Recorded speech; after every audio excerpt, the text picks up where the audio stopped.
Anak ka.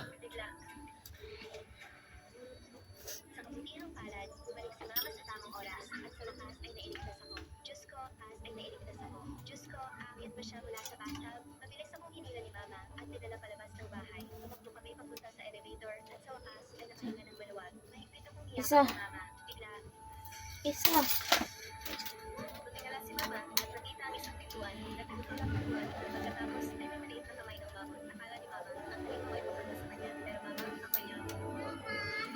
Naglabi ang mga mata ni Mama sa takot at lumingon siya ng may pababa. Mahigpit siyang hiyakap ng halimaw. Nakita ko ito at nagpapadaling lumapit para iligtas siya. Pero sinabi niyang tumigil ako. Nagpasya siyang isakripisyo ang sarili para maging ina ng halimaw. Dahan-dahang nagsara ang mga pinto ng elevator at wala akong magawa kundi manood ng walang magawa. Ang elevator ay patuloy na umakyat at nagmamadali akong umakyat sa hagdan at tumakbo punta sa itaas na palapag.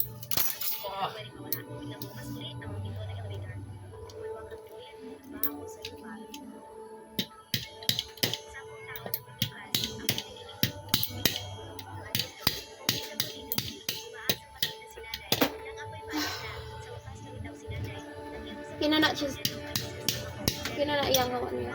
Dahil pa rin pa sa halip na iyon, hahanapin ko siya. Pero nang lumingon ako, nawala na naman si nanay. Sabay ah!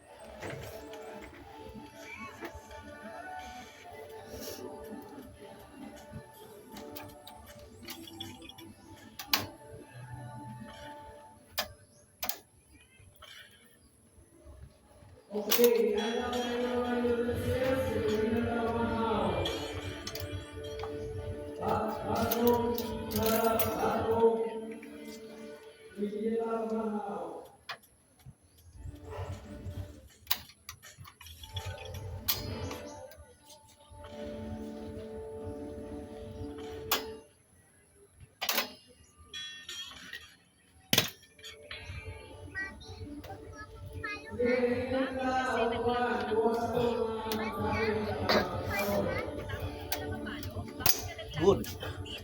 Anak ka, tugahi. Kasi naglago ng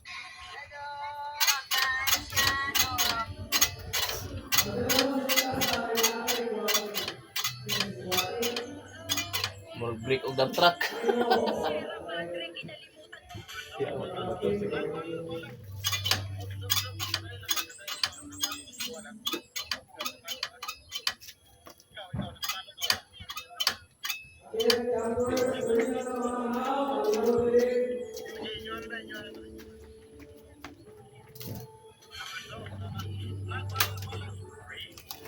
Anak ka.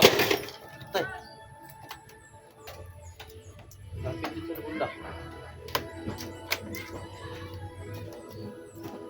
Nailos ka.